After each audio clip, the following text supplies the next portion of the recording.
So welcome to my channel Rekha Datta English classes. आज के video में हम जानेंगे पार्टिसिपल फ्रेज क्या होता है। पार्टिसिपल फ्रेज को जानने से पहले चलिए जाने कि पार्टिसिपल क्या चीज होती है। अब देखिए, आपने वर्ब का फॉर्म तो देखा ही होगा जिसमें हम V1, V2, V3, V4 और V5 इसके बारे में हम बात करते हैं। तो इसमें V1 जैसे कोई सेंटेंस मैंने लिखा कि प्ले, ठीक है, तो ये प्ले हो गया आपका V1।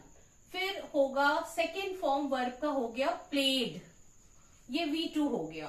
थर्ड फॉर्म भी प्लेड ही है जो हैज हैव के साथ आता है, वो भी आपका ये V3 हो गया।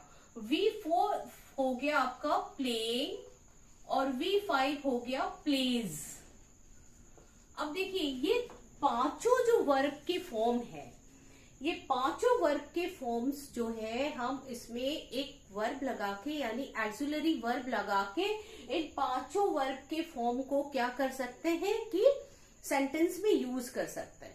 जैसे मैंने बोला कि they play, we play, I play, ठीक है। इसी तरह played, they played, I played, ठीक है। अब V3 देखे, I have played, they have played.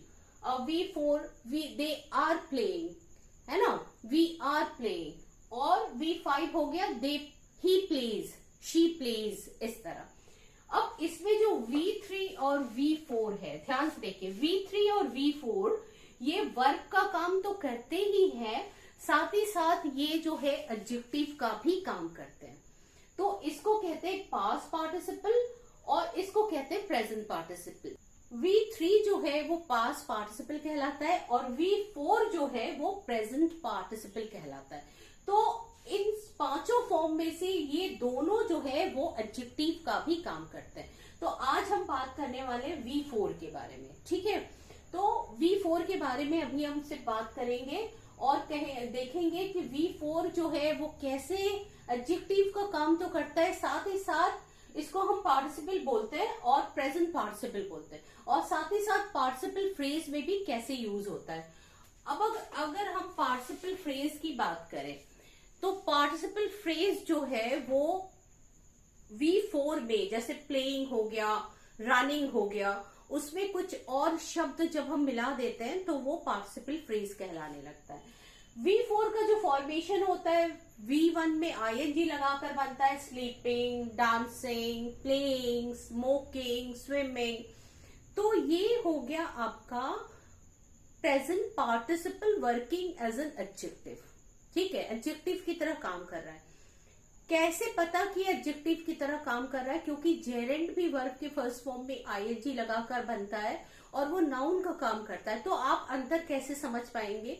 मेरे सारे पुराने वीडियोस को देखिएगा, एडवांस लेवल वीडियो का जो प्लेलिस्ट में मैंने डाला हुआ है, उससे आपको पता चल जाएगा कि अंतर क्या है प्रेजेंट पार्टिसिपल और जेरेंड में। तो यहाँ पर मैं बता दूं कि इसके बाद अगर कोई नाउन आता है जैसे स्लीपिंग बेबी, डांसिंग डॉल, तो ये एडजेक्टिव का काम करने लगता है। अब कैसे? देखो, एडजेक्टिव किसी नाउन या प्रोनाउन के पहले आके उसे मॉडिफाई करता है या उसको क्वालिफाई करता है। सेम वे अगर इसको हम एडजेक्टिव मान ले तो इसके तुरंत बाद एक नाउन होगा, स्लीपिंग बेबी या डांसिंग डॉल, इस तरह, है ना। तो ये हो गया आपका प्रेजेंट पार्टिसिपल, ठीक है। अब देखते हैं प्रेजेंट पार्टिसिपल फ्रेज क्या होता है। तो अब देखते हैं कि आपका जो पार्टिसिपल फ्रेज, अभी हम आज की वीडियो में सिर्फ बात करेंगे V4 के बारे में, यानी प्रेजेंट पार्टिसिपल फ्रेज। अब जानिए, प्रेजेंट पार्टिसिपल तो आपने जान लिया, V1 में ING लगाकर एडजेक्टिव का काम करता है, इतना आपको जानना है सिर्फ। अब फ्रेज क्या होता है ये जानिए। फ्रेज जो होता है कुछ शब्दों का समूह होता है, कुछ ग्रुप ऑफ सेंटेंसेस होते हैं, ग्रुप ऑफ वर्ड्स हम कह सकते हैं, ग्रुप ऑफ सेंटेंस नहीं कह सकते, क्योंकि अगर हमने ग्रुप ऑफ सेंटेंस बोला तो एक सेंटेंस में सब्जेक्ट और वर्ब आएगा। तो ये कुछ ग्रुप ऑफ वर्ड्स होते हैं जिसमें कि ना तो सब्जेक्ट होता है और ना ही वर्ब होता है। इसमें सब्जेक्ट और वर्ब को हम नहीं रखते हैं, तो इसी को फ्रेज कहते हैं। यानी आपका जो फ्रेज बनेगा वो वर्ब के फर्स्ट फॉर्म में आईएनजी तो रहेगा और साथ ही साथ उसमें कुछ और शब्द भी ऐड हो जाएंगे जिसको हम पार्टिसिपल फ्रेज बोलेंगे। अब देखिए कैसे। अगर मैंने यहाँ पे एक एग्जाम्पल लिखा कि जंपिंग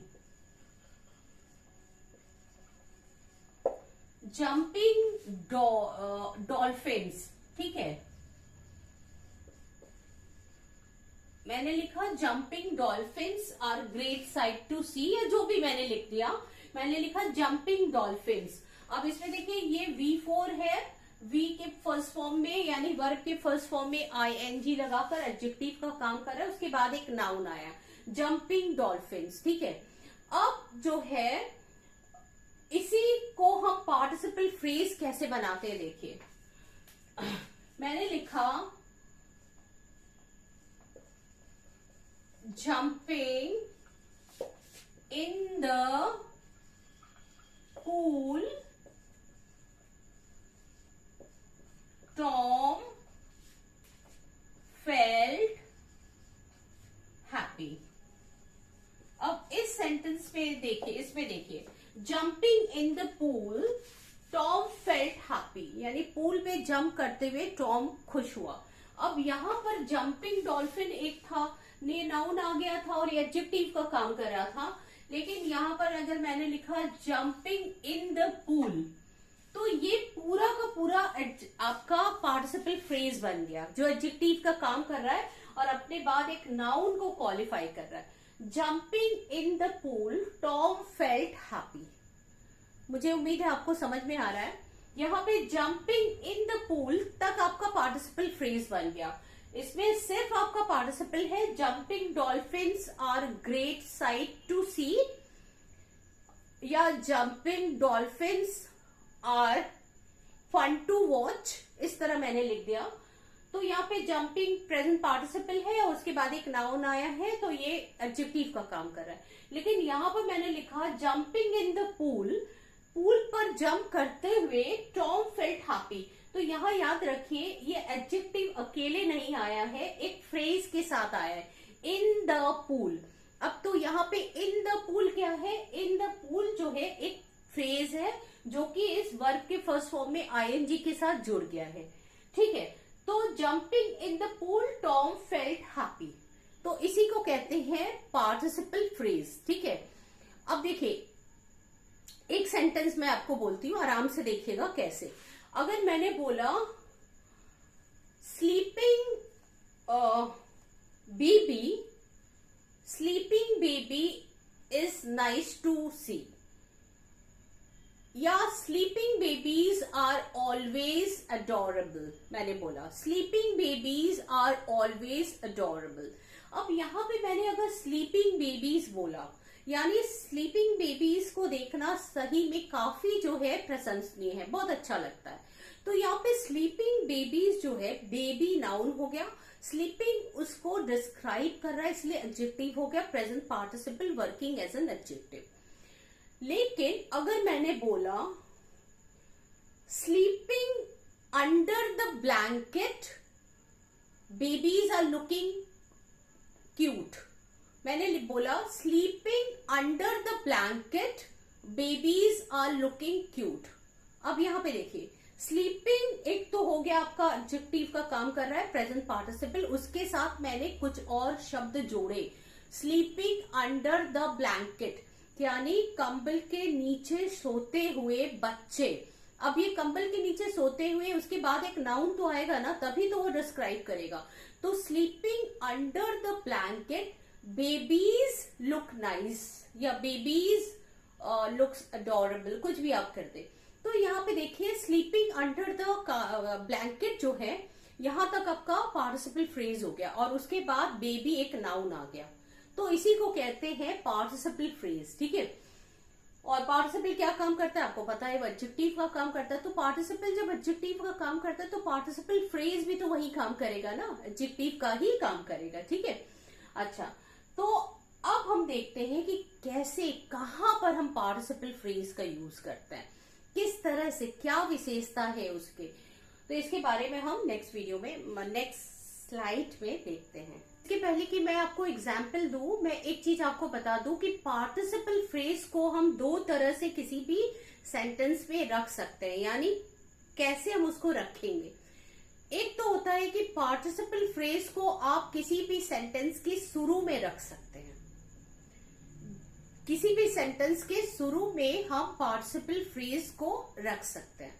जब हम किसी सेंटेंस के शुरू में उसको रखेंगे तो हमें ये ध्यान देना है कि पार्टिसिपल फ्रेज को जैसे ही हमारा पार्टिसिपल फ्रेज खत्म हो उसके बाद एक कॉमा हमको लगा देनी है। और एक चीज और ध्यान रखना है कि पार्टिसिपल फ्रेज के जैसे ही खत्म हो उसके तुरंत बाद एक नाउन जरूर आए जिसे वो डिस्क्राइब कर रहा है, मोडिफाई कर रहा है। अगर उसकी जगह कुछ और शब्द आ जाते हैं तो वो पार्टिसिपल फ्रेज जो है वहां पे ठीक काम नहीं करता है। तो हम देखेंगे कि कैसे किसी सेंटेंस के शुरू में आ जाता है। और ध्यान रखिए, अगर वो शुरू में आता है तो दो चीजें ध्यान रखनी है कि पार्टिसिपल फ्रेज को हम क्या करेंगे कि सेंटेंस में कॉमा लगाकर उस फ्रेज को अलग करेंगे और उसके तुरंत बाद एक नाउन आएगा। इसको ध्यान रखिए, ये एक तरीका हुआ। दूसरा जो तरीका है कि सेंटेंस में जो नाउन है उसके तुरंत बाद आपका पार्टिसिपल फ्रेज शुरू हो जाना चाहिए। या तो एक तरीका है कि सेंटेंस के शुरू में आए, कॉमा से अलग करें, फिर आपका नाउन आए। और दूसरा तरीका है कि किसी नाउन को जिसे वो डिस्क्राइब कर रहा है या प्रोनाउन को जिसे वो डिस्क्राइब कर रहा है उसके तुरंत बाद पार्टिसिपल फ्रेज आए। चलिए हम इसको एग्जाम्पल की तरह देख लेते हैं कैसे। देखिए यहाँ पे मैंने दो एग्जाम्पल्स लिखे हुए हैं और दोनों एग्जाम्पल्स जो है ये दिखा रहा है कि प्रेजेंट पार्टिसिपल फ्रेज सेंटेंस के शुरू में आया है, यानी स्टार्टिंग में प्रेजेंट पार्टिसिपल फ्रेज आया हुआ है। और मैंने आपको बताया था कि अगर वो सेंटेंस के शुरू में आता है तो आपको पहले तो कॉमा से अलग कर देना। अब यहाँ पे देखिए, soaring over the Atlantic ocean, यहाँ पे हमने कॉमा लगा दिया। Soaring over the Atlantic ocean Tom sipped coffee. ठीक है, ये पूरा सेंटेंस है। Soaring over the Atlantic ocean Tom sipped coffee. अब इस सेंटेंस को थोड़े अच्छे से समझे हम। अब ये सोरिंग क्या होता है? सोरिंग मतलब आकाश में ऊंचा उड़ना। जब आपने देखा होगा कि जब पंछी यानी बर्ड्स जो है, आपने देखा होगा बर्ड्स जब बहुत ऊंचे उड़ जाते हैं तो वो एकदम सोर करते हैं आसमान में, यानी ऐसे तैरते हैं। उस समय वो उड़ते नहीं है जब सोर करते। तो soaring over the Atlantic ocean तक हमारा जो है पार्टिसिपल फ्रेज है, प्रेजेंट पार्टिसिपल फ्रेज जो इसको है। Soaring over the Atlantic ocean इस नाउन को क्वालिफाई कर रहा है। अच्छा, अगर हम इसको पार्टिसिपल फ्रेज ना बना के एक सिंपल पार्टिसिपल सिर्फ बनाते तो सोरिंग के तुरंत बाद हमको नाउन लाना पड़ता। तो सोरिंग बर्ड है ना, यानी तैरता हुआ पक्षी। ये हो गया हमारा सिंपल एक एडजेक्टिव की तरह काम कर रहा है जो कि नाउन बर्ड को क्वालिफाई कर रहा है। लेकिन यहाँ पे मैंने इसको फ्रेज बनाया है, soaring over the Atlantic ocean. कहां पर वो शोर कर रहा है, तैर रहा है, यानी अटलांटिक ओशन के ऊपर। Soaring over the Atlantic ocean Tom sipped coffee. Tom coffee पी रहा है। अब ये देखो कैसे, टॉम तो कोई पक्षी नहीं है कि वो आकाश में इस तरह जो है शोर करेगा, तैरेगा। तो इसका मतलब है must be on a plane, है ना, एयरप्लेन पे होगा जहां पे वो अटलांटिक ओशन के ऊपर शोर करते हुए कॉफी का आनंद ले रहा है। ठीक है, तो यहाँ पे ये एक फ्रेज हो गया, soaring over the Atlantic ocean. ये ओवर द अटलांटिक ओशन जो है ये कहाँ का उत्तर देता है? ध्यान रखिए, प्रेपोजिशन से शुरू होता है और ओवर द अटलांटिक ओशन। ठीक है, तो अब हमको ये आपको नहीं बताना है, ये समझ लीजिए कि प्रेजेंट पार्टिसिपल के बाद जितने भी वर्ड आते हैं, सोरिंग तैरते हुए, कहां पर? Over the Atlantic ocean. ये पूरा एक फ्रेज है, ठीक है, जो जिसमें कोई ना कोई सब्जेक्ट है और ना कोई वर्ब है। तो जब सब्जेक्ट और वर्ब नहीं है तो ये एक फ्रेज है और इस सेंटेंस में आए हुए इस नाउन को जो है ये क्वालिफाई कर रहा है। Soaring over the Atlantic ocean Tom sipped coffee. अच्छा, अगर हम इस सेंटेंस के तरीके को जानना चाहें तो ये सिंपल सेंटेंस है बेटा। ये सिंपल सेंटेंस क्यों है? क्योंकि इसमें एक ही वर्ब है, टॉम सिप्ड कॉफी।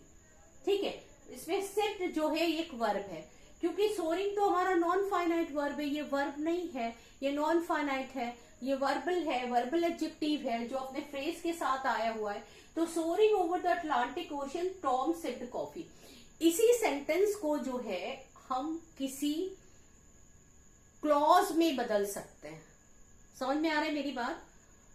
सेंटेंस इस यहाँ पे जो soaring over the Atlantic ocean तक आपका जो फ्रेज है, इस फ्रेज को हम एक क्लॉज में चेंज कर सकते हैं। देखिएगा कैसे।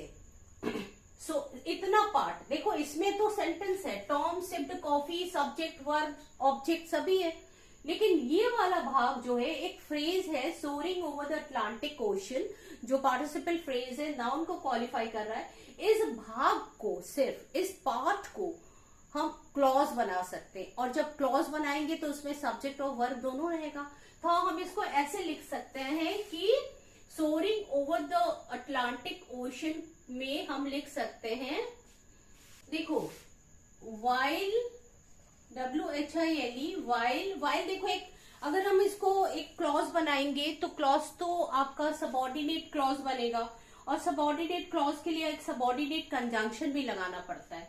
तो हम कह सकते हैं वाइल ही, अब सब्जेक्ट लगाएंगे हम, वाइल ही मतलब टॉम की बात कर रहे हैं, तो वाइल टॉम भी हम लिख सकते हैं कि वाइल टॉम सोड, SOARED, वाइल टॉम सोड over the Atlantic ocean he sipped coffee.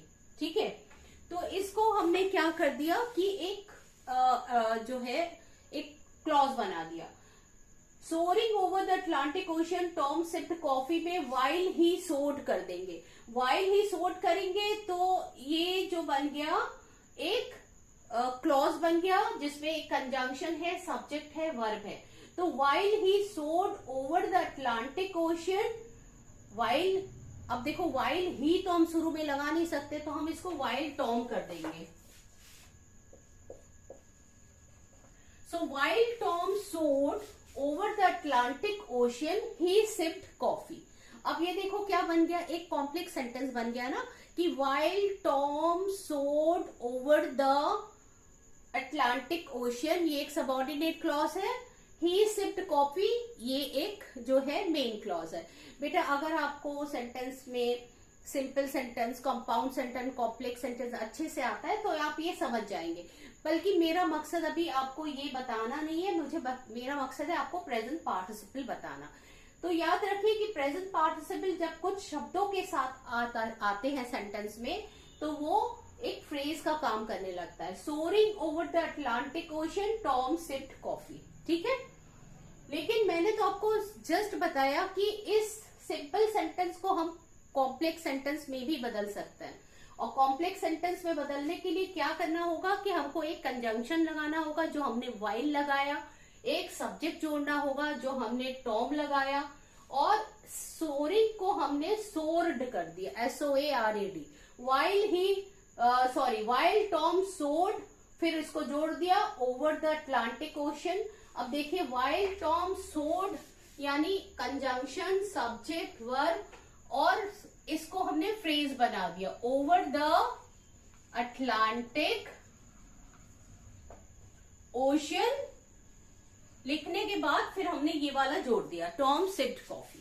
उम्मीद है आपको मेरी बात समझ में आ रही हो। बेटा थोड़ा क्रिटिकली अगर आप देखें चीजों को तो आप अच्छे से समझ जाएंगे। ये एडवांस लेवल ग्रामर है, इसलिए थोड़ा टाइम लगता है समझने में।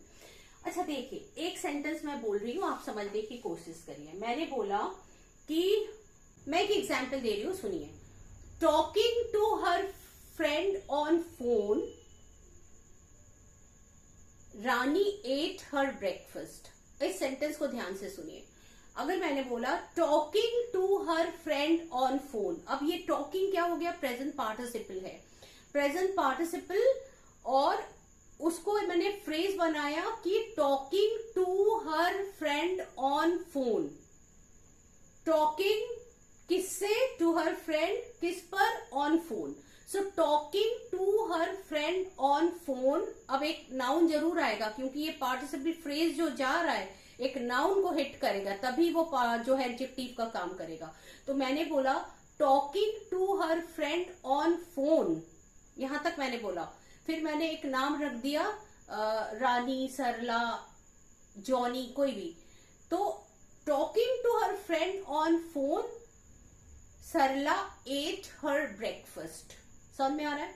तो ये talking to her friend on phone क्या हो गया, एक पार्टिसिपल फ्रेज है जो सरला को क्या कर रहा है, मॉडिफाई कर रहा है या क्वालिफाई कर रहा है, नाउन है। इसी सेंटेंस को अगर मैं कॉम्प्लेक्स सेंटेंस बनाना चाहूं तो कॉम्प्लेक्स सेंटेंस बनाने के लिए मुझे एक क्लॉज लगाना पड़ेगा। आपको पता है कि कॉम्प्लेक्स सेंटेंस में एक क्लॉज होता है, सबऑर्डिनेट क्लॉज, जो noun clause, adjective clause, adverb clause कहलाता है। तो इसी सेंटेंस को अगर मैं कहूंगी तो टॉकिंग टू हर फ्रेंड और फोन की जगह मैं करूंगी वाइल लगा दूंगी, क्योंकि बात करते हुए मुझे दिखा रहा है तो वाइल हम लगाएंगे।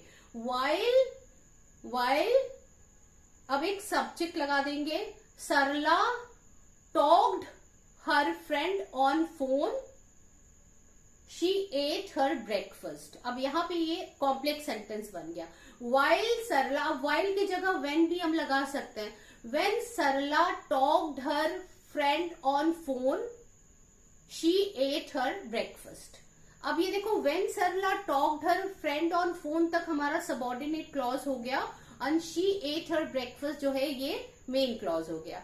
अब उतना आपको दिमाग लगाने की जरूरत नहीं है, मैं सिर्फ ये बोलना चाहती हूँ कि ये एक सिंपल सेंटेंस है जो कि पार्टिसिपल फ्रेज से बना, इसे हम कॉम्प्लेक्स में भी चेंज कर सकते हैं, इतना मैं बताना चाहती हूँ। चलिए देखते हैं दूसरा sentence. Listening to her favourite music, मैंने रूल क्या बताया था कि जब आपका पार्टिसिपल फ्रेज सेंटेंस के शुरू में आए तो उसे कॉमा से अलग कर देते हैं और उसके तुरंत बाद हम उस नाउन या प्रोनाउन को रखते हैं जिसे वो क्वालिफाई कर रहा है। अब यहाँ पे देखिए, listening to her favourite music, listening to her favourite music, listening हमारा प्रेजेंट पार्टिसिपल है।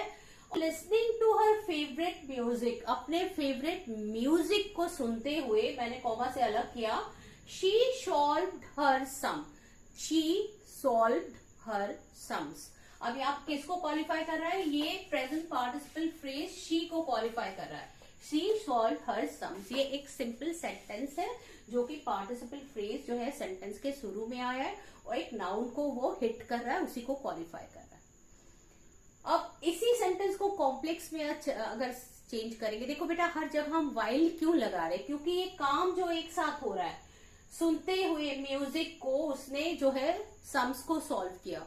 तो कॉम्प्लेक्स बनाने के लिए हम क्या करेंगे, वाइल लगाने के बाद, वाइल आपका कंजंक्शन हो गया, एक सब्जेक्ट लगाएंगे वाइल सी, उसके बाद हम उसको जो है पास्ट इंडेफिनिट पे चेंज कर देंगे, while she listen to her favourite music, while listen to her. अब देखो वाइल के बाद हमको एक सब्जेक्ट लगाना ही पड़ेगा, while she listen to her favourite music, she solve her sums. ठीक है, अब यहाँ पे ये मेन क्लॉज हो गया, शी सॉल्व हर सम, और ये सबऑर्डिनेट क्लॉज हो गया। चलिए, ये हमको दिखाना नहीं था, हमको आपको पार्टिसिपल फ्रेज बताना है।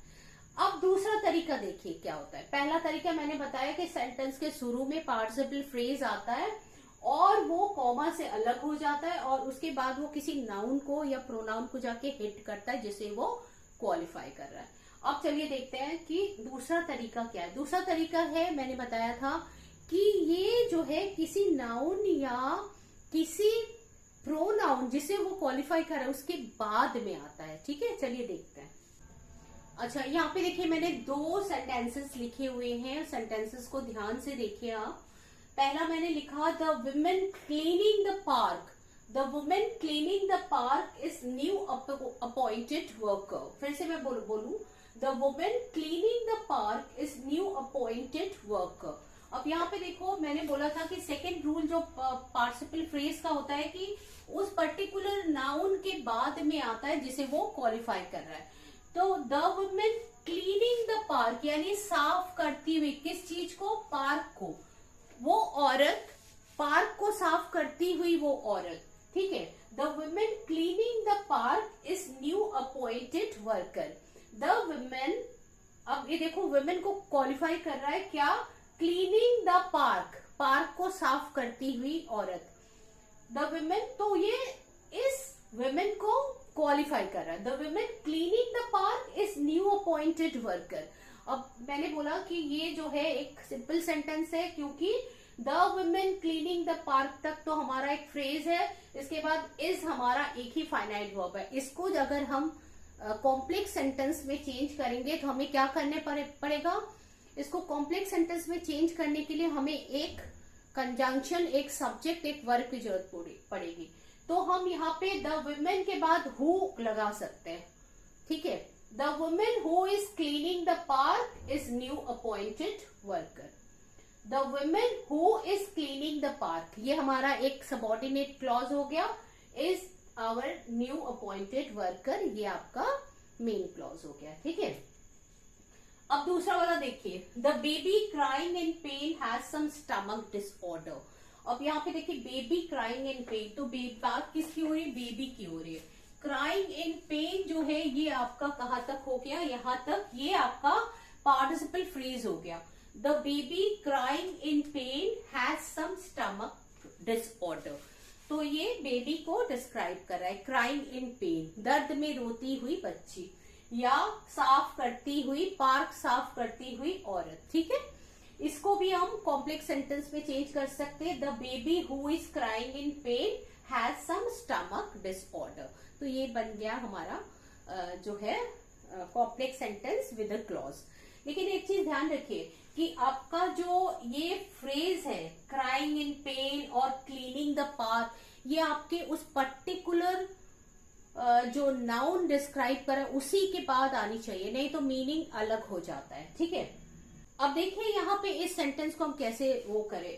अगर मैंने लिखा the baby crying in pen is of my uncle, तो हैज सम स्टमक और डिसऑर्डर की जगह मैंने लिख दिया कि the baby crying in pen is of my uncle, ठीक है। अब किसकी बात कर रहे हैं, इस बेबी की बात कर रहे हैं, ठीक है। मैंने लिखा the baby crying in pen is of my uncle, तो अगर मैंने ये पार्टिसिपल फ्रेज को इस नाउन के बाद न लाके मैं लिखती अगर the baby of my uncle crying in pen, तो ये मीनिंग सही नहीं दे रहा है। यानी मैं अगर लिखती the baby of my uncle crying in pen, तो ये मीनिंग सही नहीं देता है। ध्यान रखना है कि हमें उस पर्टिकुलर नाउन के बाद ही फ्रेज को लगाना है। The baby crying in pen is of my uncle, हम ये नहीं कह सकते कि the baby of my uncle crying in pen, तो इसका मतलब ये दिखाता है uncle crying in pen, baby नहीं, अंकल रो रहे हैं दर्द से, ठीक है। तो इन बातों का ध्यान रखिएगा। उम्मीद है आपको ये समझ में आया होगा कि पार्टिसिपल फ्रेज क्या होता है। चलिए लास्ट में एक एग्जाम्पल और देते हैं आपको। now देखिए मैंने एक सेंटेंस लिखा है कि turning to the left you will find the place you want. Turning to the left यानी बाएं मुड़ने के बाद you will find the place you want. अब यहाँ पे देखिए टर्निंग टू द लेफ्ट क्या हो गया, एक पार्टिसिपल फ्रेज है जो सेंटेंस के शुरू में आया है, तो हम इसको कॉमा से पहले अलग करेंगे। टर्निंग टू द लेफ्ट के बाद यू को मॉडिफाई कर रहा है, ठीक है। एक नाउन प्रोनाउन फ्रेज के बाद आना जरूरी है अगर वो जो है किसी सेंटेंस के शुरू में आ रहा है। तो turning to the left you will find the place you want, ठीक है। तो एक सिंपल सेंटेंस, इसको हम चेंज कर सकते हैं कॉम्प्लेक्स में।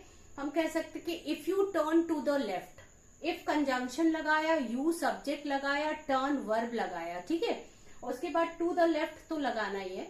तो if you turn to the left you will find the place you want, ठीक है। चलिए थोड़ा सा जान ले कि क्या हमने आज सीखा। तो हमने ये सीखा कि प्रेजेंट पार्टिसिपल फ्रेज जो होता है वो वर्ब के फर्स्ट फॉर्म में आईएनजी के साथ साथ कुछ शब्दों को भी अपने साथ लेता है और एडजेक्टिव का काम करता है। अगर वो सेंटेंस के शुरू में आता है तो वो फिर अपने साथ इसके बाद अपने एक नाउन या प्रोनाउन को स्ट्राइक करता है जिसे वो क्वालिफाई करता है। और अगर वो किसी नाउन या प्रोनाउन के बाद आता है तो उसकी जगह जो है ठीक वहीं पर होगी किसी नाउन या प्रोनाउन के तुरंत बाद, ठीक है। तो ये हमने आज के फ्रेज में जाना और ये भी जाना कि किसी भी सिंपल सेंटेंस को हम कैसे उसको कॉम्प्लेक्स में चेंज कर सकते हैं, एक क्लॉज कंजंक्शन लगा के, एक सब्जेक्ट और एक वर्ब लगा के, ठीक है।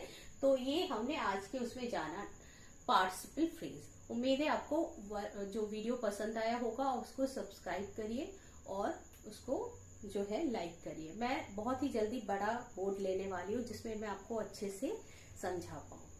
Thank you so much.